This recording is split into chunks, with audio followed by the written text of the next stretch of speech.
마른 뼈가 살아나는 선지자라고 우리가 이렇게 말을 하죠. 에스겔에 관한 이야기입니다. 이 에스겔 선지자의 대표적인 체험 중에 하나가 마른 뼈가 살아나는 이거 환상이기도 하지만 영적인 체험이죠. 마른 뼈 같은 심령에도 하나님의 말씀이 살아서 역사를 하시면 살아나는 은혜가 임한다는 것입니다. 오늘 시대에도 저는 이 말씀이 동일하다고 믿습니다. 하나님은 이 에스겔 선지자를 통해서 마른 뼈가 살아나는 은혜를 베푸시고 또 그 역사를 하나님이 지금 이 에스겔 선지자를 통해서 이스라엘 백성들에게 이루어 가시는 것을 우리가 보게 되는 것이죠. 이 에스겔은요 사독 계열의 제사장 집안의 부시의 아들로 태어났으며 그는 이 예루살렘과 예루살렘 성전을 잘 알고 있었던 어렸을 때부터 잘 알고 있었던 사람이긴 하죠. BC 597년경에는 바벨론으로 끌려가서 하나님의 계시에 의해서 포로들에 대한 하나님의 대언자와 이 파수꾼의 역할을 감당했던 선지자 중에 한 사람입니다.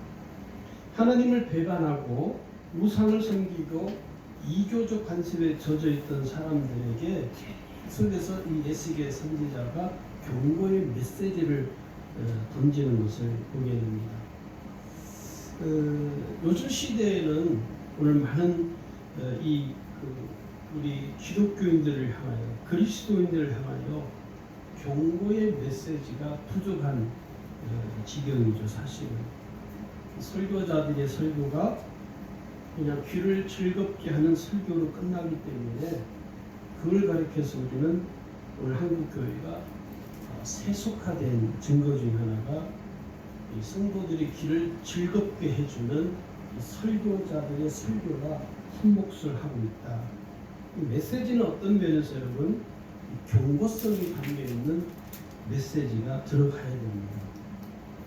사람들이 이 경고성의 메시지를 듣는 것을 매우 싫어하는 것이죠. 오래전에 우리나라에 유명했던 목사님 한 분이 계시는데 그걸 다 옳다고 볼 수는 없지만 그 목사님이 강단에 서서 이렇게 메시지 속에 욕이 들어가요. 그 어른이 바로 이천석 목사님이시 욕쟁이 목사님이라고 하늘산 기도원에 그 시대에는 그게 통했던 것이죠. 지금 시대에는 통하지 않는 시대에 우리가 살고 있지만 어쨌든 간에 그분의 메시지 속에서 뭐가 있냐면 계속해서 성도들에게 이 경고성의 메시지를 던지는 것이죠. 그 시대에는 사람들이 그 메시지를 듣고 거기에서 회개하고 자복하는 회개 역사가 터지기도 했습니다. 근데 오늘날 와서는 이 한국 강단에서 회개가 터지는 그런 일은 참으로 찾아보기 많이 드문 일이 되어버렸죠. 그것은 이 메시지가 경고성의 메시지가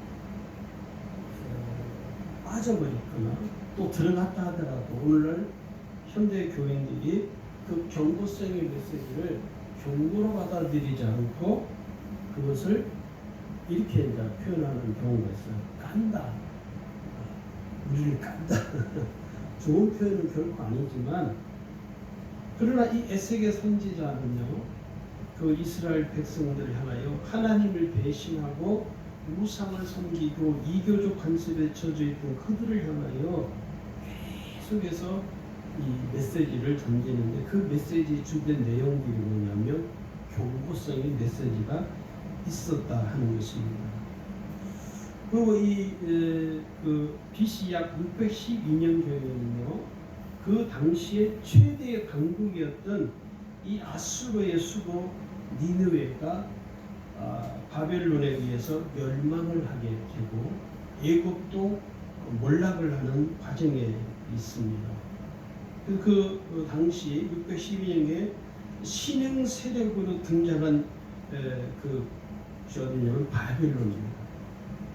이 바벨론의 나부콜라살과 그 아들 느부갓네살에 의해서 이 바벨론 왕국이 강력한 이 왕국으로 거듭나게 세워져 가는 과정에 있었던 것입니다. 그리고 이 애굽의 도움으로 인해서 왕위에 오른 유다 왕 여호야김이 득세를 하죠. BC 약 605년경에는 애굽 왕 바로 누구를 따라서 유브라데 유역에서 이 전쟁을 하는데 이 느부갓네살에 의해서 바벨론에 속국이 되어버립니다. 그리고 이 느부갓네살에 의해서 예루살렘이 함락을 당하게 되고 이제 바벨론으로 끌려가게 되죠. 그 시기에 이 에스겔 선지자도 바벨론으로 끌려간 것으로 그렇게 추정을 하고 있습니다. 이 에스겔이 활동하던 그 시대에는 이스라엘이 그 역사 속에서 그 시대 역사 속에서 국가적 형태를 잃어버린 비운의 시기였다. 우리나라가 일제 합방이 되면서 식민지 시대 속에 있을 때 조선이라는 나라는 국가적 형태를 잃어버렸죠. 그래서 그 시대가 암울했던 우리나라 역사 중에서 가장 암울했던 시기에 우리는 일제 식민 당하는 36년간의 그 시절을 사람들이 잊을 수가 없는 것이죠. 이제 10대 아이들도 거기에 대해서 인식을 하게 되고 아마 이런 인식들은 많은 세월이 세대가 바뀐다 할지라도 사라지지 않을 것이다. 왜냐하면 그 시기가 우리나라로서도 가장 국가로서 국가적인 형태를 잃어버린 시기였기 때문에 또 그 시절을 절대로 망각해서는 안 된다는 이 역사적 의식을 우리가 가져야 됩니다. 그 이 시대에도 에스겔이 활동하는 이 시대에도 이스라엘도요 그 시대 속에서 국가적 형태를 잃어버렸기 때문에 지금 이스라엘 유대인들은요 그 이스라엘에 대한 자기 나라에 대한 다른 물론 모든 나라의 국민들이 다 그러겠지만은 특별히 다른 나라에 비해서 남다른 자기 나라에 대한 자긍심을 가지고 있는 것이죠. 그런 면에서 보면 우리나라도 인맥상통하는 것 같아요. 우리나라도 보면 이 국가에 대한 내가 태어난 이 민족에 대한 자긍심이 저는 다른 민족보다도 우리나라의 사람들이 훨씬 강하다고 여겨져요. 그런 면에서는 이 이스라엘이나 이 대한민국이 비슷한 점이 많이 유사한 점이 많다 하는 것이죠. 에스겔 1장에 가면 1장 2장에 가서 우리가 보게 되면 하나님께서 그발 강가에서 사로잡힌 백성들과 함께 거주하고는 이 에스겔을 하나님이 콜링을 하시죠. 부르시는 것입니다. 그 에스겔이 소명을 받는 그 연대가 약 바벨론 포로 5년 BC 약 593년경에 이 선지자로서의 소명을 받습니다. 그리고 이 에스겔이 하나님으로부터 자기를 부르신 하나님 앞에 그 소명을 확인을 하게 되고 그러면서 이 하나님의 권능이 에스겔 선지자에게 임하는 장면이 에스겔서 1장 3절에 기록이 돼서 거기 보면요. 갈대아 땅 그발 강가에서 여호와의 말씀이 부시 아들 제사장 나 에스겔에게 특별히 임하고 여호와의 권능이 내 위에 있으니라. 하나님의 권능이 자기에게 임하는 것을 본인이 직접 체험하고 경험하게 되는 것이죠.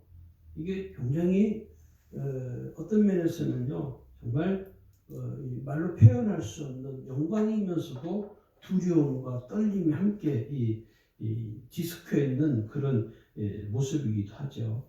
그래서 에스겔은요 하나님의 부르심을 받고 그 하나님 앞에 응답을 하게 됩니다. 하나님의 부르심을 받은 에스겔은 이제는 자기의 삶이 이제는 평범한 삶이 아니라 자기 자신을 위한 삶에서 이제는 하나님의 말씀을 선포하는 삶의 자리로 바뀌었다는 것을 알게 돼요. 그게 이제 소명이거든요. 어제 저희 지방에 전도사 한 분이 이제 가고 또 새로 전도사 신학대학원 졸업하고 오는 전도사님이 있어서 인사구역회 이렇게 한꺼번에 같이 했어요.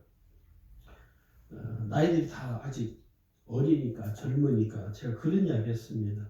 디모데전서 4장 5절 말씀을 전하면서 이제는 당신들이 평신도로 살아왔던 그 삶의 자리에서 이제는 목회자로서의 삶의 자리로 바뀌었다.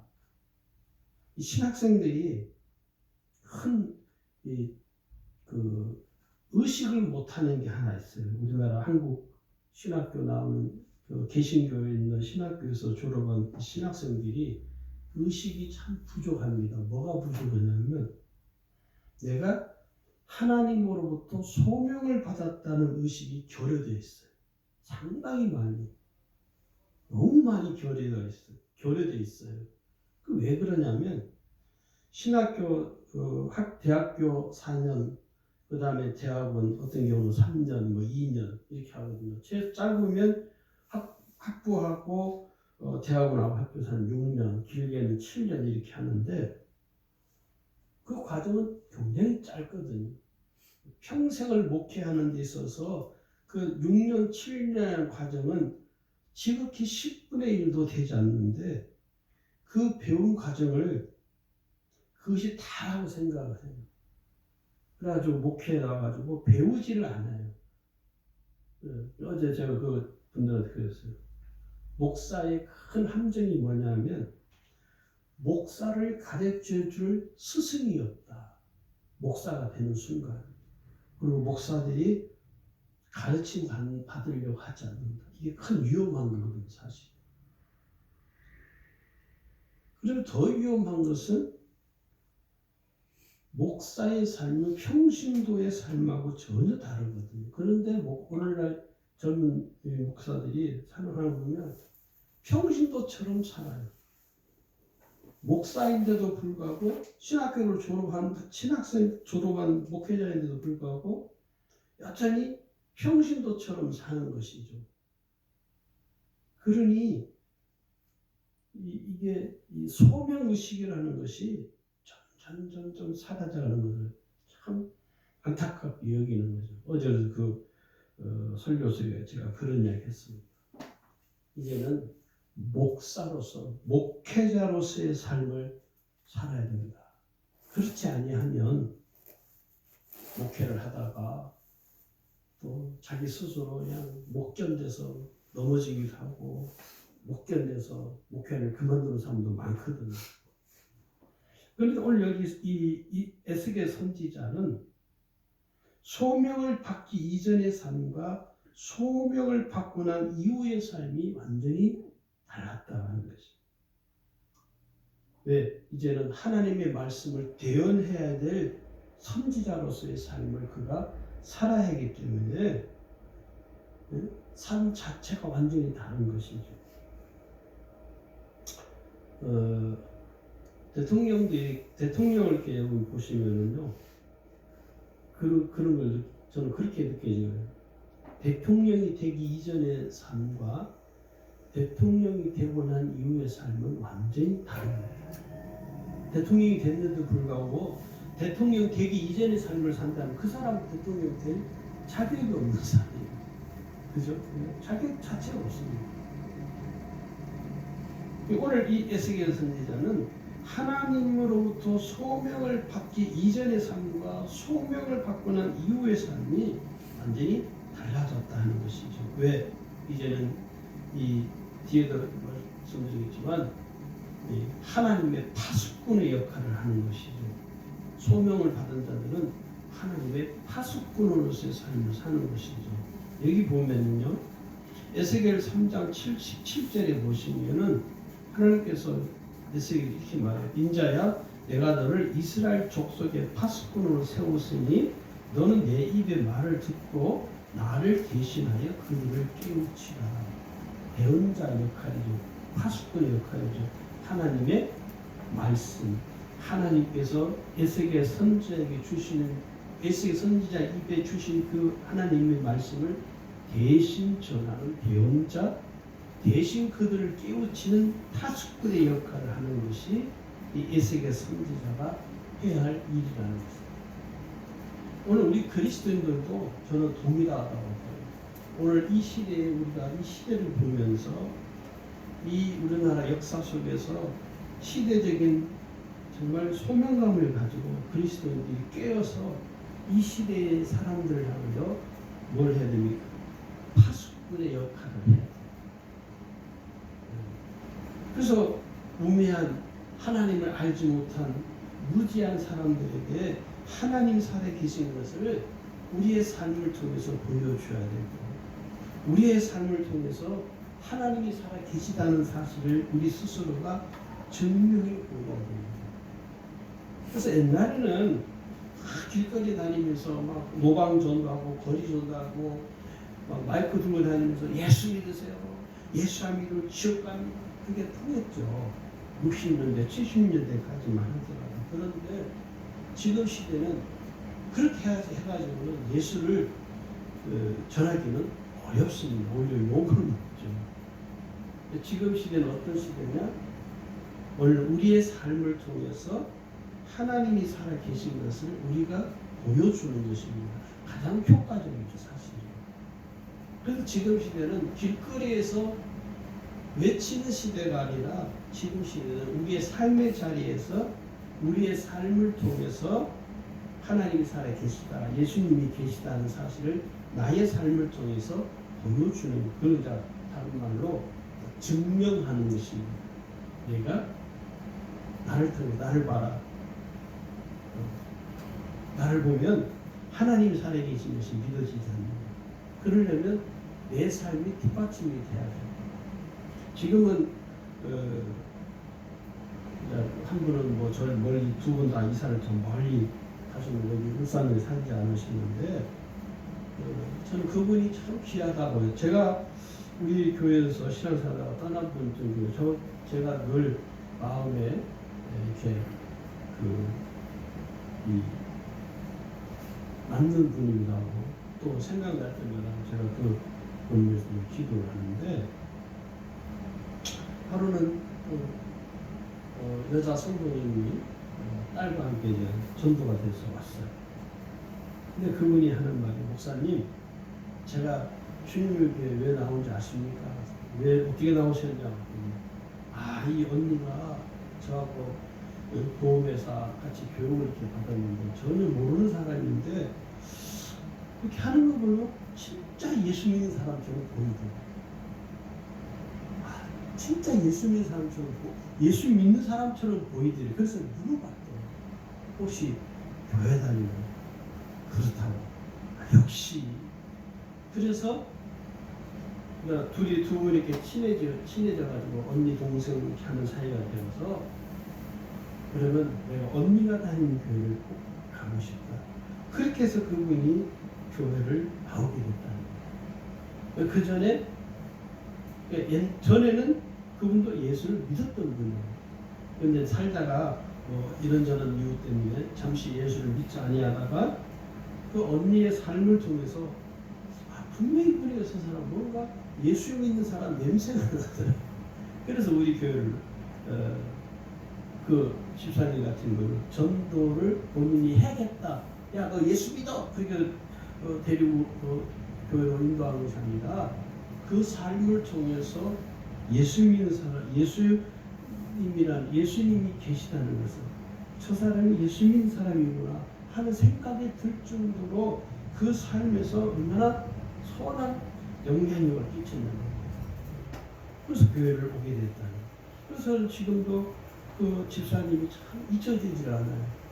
그게 진짜 예수를 믿는 것이거든요. 그게 자꾸 파수꾼의 역할이죠. 파수꾼.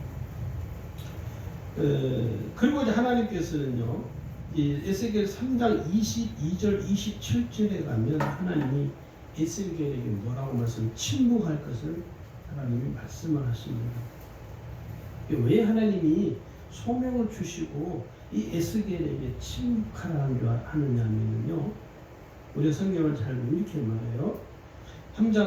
에스겔 3장 26절에 보시면 내가 내 혀를 내 입 천장에 붙게 하여 내가 말 못하는 자가 되어 그들을 꾸짖는 자가 되지 못하게 하리니 그들은 패역한 족속임이니라. 그러나 내가 너와 말할 때 내 입을 열리니 너는 그들에게 이르기를 주 여호와의 말씀이 이러하시다 하라. 들을 자는 들을 것이요 듣기 싫은 자는 듣지 아니하리니 그들은 반역하는 족속입니다. 이 에스겔 선지자가 자기가 자기 입을 가지고 말하는 것이 아니라 하나님이 에스겔 선지자에게 말을 주시게 하심으로 에스겔 선지자가 말을 할 때 그 말이 에스겔 선지자의 말이 아니라 하나님의 말씀이라는 거죠. 그것을 하나님 지금 하기 위해서 에스겔 선지자에게 그러니까 쉽게 말하면 너가 꾸짖으려고 하지 말고 내가 내 입에 주는 말씀을 내 말을 전하라, 그 이야기입니다. 우리가 자칫 잘못하면 이 설교자들, 저를 포함한 설교자들이 자칫 잘못하면요, 하나님의 말씀을 대언하지 않고 자기의 의중을 전달할 때가 있어요. 위험한 거죠. 사실은 굉장히 위험합니다. 늘 저도 개인적으로 설교를 할 때마다 그런 위험성을 알기 때문에 잘 내가 하고 싶은 말을 하는 것이 아니라 하나님이 하시고자 하는 하나님의 말씀을 대언하는 것, 이게 오늘 설교자들의 기본 자세이죠. 제가 공부를 하면서 저는 설교학을 전공을 했는데 그 설교학 전공하는 책에 보면 제가 주로 읽었던 책들이 설교학 전공을 한 교수들이 이렇게 써놔. 그 중에 어떤 분이 쓴 책 중에 그런 글이 있어요. 설교자는 설교자의 말을 하지 말고 하나님의 말을 전하라. 이 에스겔 선지자에게 하는 말씀이나 일맥 유사한 그런 말씀이죠. 오늘 우리가요, 하나님의 말씀을 들어야 되는데 하나님의 말씀 듣지 않고 자꾸 다른 소리를 들으면 이게 헛갈리거든요. 신앙도 마찬가지입니다. 신앙생활을 그걸 잘 하려면 하나님의 말씀이 아닌 것은 이렇게 걸러서 드려야 되고 하나님의 말씀인 것은 우리가 잘 귀담아서 마음에 새기면서 들어야 됩니다. 그게 우리에게도 좀 필요하죠. 그 다음에 이제 마른 뼈의 환상을 보게 되는 체험이 이 에스겔 37장에 소개가 됩니다. 이 에스겔 선지자가 마른 뼈의 환상을 보게 되는 그 시점이 언제냐면 약 BC 585년경으로 추정을 하고 있습니다. 하나님께서 우리가 오늘 본문에 읽은 것도 보면 하나님 에스겔 선지자에게 물어보죠. 마른 뼈에 대해서. 거기 보시면 37장 3절에 보면 인자야 이 뼈들이 능히 살 수 있겠느냐 하고 하나님이 이 에스겔 선지자에게 묻죠. 근데 이 에스겔 선지자가 뭐라고 하냐면 이렇게 대답을 내가 대답하되 주 여호와여 주께서 아시나이다. 참 지혜로운 대답이죠. 주님이 아시지 않습니까? 얼마나 지혜로운. 그러면서 에스겔에게 하나님께서 대언의 영을 부어주십니다. 거기 보시면 4절 5절을 쭉 보시면 또 내게 이르시되 너는 이 모든 뼈에게 대언하여 이르기를. 이 대언한다는 것은요, 소명을 받지 아니하면 대언하기는 어렵습니다. 오래전에 제가 청년 때인데 저와 같이 일하는 그 분 중에 한 분이 저는 처음 접하는 교단이에요. 자기 교회 예배드리러 꼭 가자. 한 번은 가자는 거 귀찮더라고요. 그래서 도대체 어느 교회인지 한번 따라가 봤어요. 가봤더니 거기는 목회자가 설교를 하는 것이 아니라 평신도들이 돌아가면서 설교를 해요. 네. 근데 제가 이렇게 설교를 들으면서 좀 기분이 상했던 게 있어요. 그게 뭐냐면 이분들이 그 설교를 이렇게 하면서 자꾸 자기를 드러내려고. 그래서 제가 거기에 깜짝되는 거예요. 아, 설교가 다르다. 제가 지금까지 들었던 설교하고 너무 다른 거예요. 이게 뭐냐면 그 사람들은 자기가 설교하는 것에 대한 책임이 없어요. 그냥 막 전하기만 하는, 그러니까 말을 막 하는 것이죠. 설교를 막 해요. 함부로 하는 거죠. 그건 대언이 아니거든요. 하나님의 말씀을 대언하는 건요, 하나님으로부터 세움받은 주의 종들이 하는 것이지, 그렇지 못한 사람들이 이 하나님의 말씀을 대언한다. 대언이라는 말 자체가 틀린 것이죠. 에스겔 선지자 하나님께서 주의 종으로 선지자를 부르시고 그에게 이제 대언의 영을 풀어주십니다. 우리 이것을 참 주목해야 돼요. 그래서 하나님이 뼈들을 향해 너가 이제 말을 하라 그러죠. 그러면서 에스겔이 마른 뼈를 향하여 명령을 합니다. 선포를 합니다. 강력한 선포이죠. 그러니까 하나님이 마른 뼈를 향하여 소리치는 것이 아니라 이 에스겔 선지자를 통해서 대언의 영을 부어주시고 그에게 이제는 대언의 영을 받은 이 에스겔 선지자가 마른 뼈들을 향하여 선포하는 장면이 이 에스겔 37장 7절에서 10절까지 쭉 소개됩니다. 저는 이 장면이 참 은혜로워요. 여기 보면 이제 그 말을 하죠. 이 에스겔 선지자가 대언할 때 소리가 나고 움직이고 이 뼈 저 뼈가 들어맞고 뼈들이 서로 연결되고 그 뼈에 힘줄이 생기고 살이 오르고 그 위에 가죽이 덮이고 하는 역사가 일어나죠. 나중에 이제 생기도 들어가게 되고, 이 마른 뼈가 살아나는 의미가 뭐냐면 에스겔 선지자가 마른 뼈들을 향하여 선포를 하자마자 사는 역사가 일어나는 걸 보면 저는 이 시대에도 똑같습니다. 내 삶에 마른 뼈 같은 나의 삶에 하나님의 말씀이 임하고 하나님의 말씀이 그 영이 내게 임하면 마른 뼈가 살아나는 것처럼 살아난다는 거예요. 할렐루야. 이게 우리에게도 지금 시대에도 동일합니다. 내가 생각할 때 정말 막막하죠. 도대체 뭐가 아무것도 일어나지 않는 막막한 이 마른 뼈 같은 나의 삶인데 하나님이 영이 내게 역사하고 말씀의 영이 내게 임하면은 이 마른 뼈가 살아나는 그 은혜가 오늘 저와 여러분의 삶에도 일어납니다. 우리가 그것을 믿음으로 보셔야 됩니다. 할렐루야. 오늘 메시지가 저는 에스겔 선지자를 통해서 왜 하나님께서 이 마른 뼈의 체험을 환상을 보게 했을까? 그건 오늘 우리에게 주고자 하는 메시지의 중심이라고 저는 봐요. 그래서 에스겔 선지자를 이야기할 때 항상 떠오르는 이 장면이 뭐냐면 마른 뼈의 사건이죠.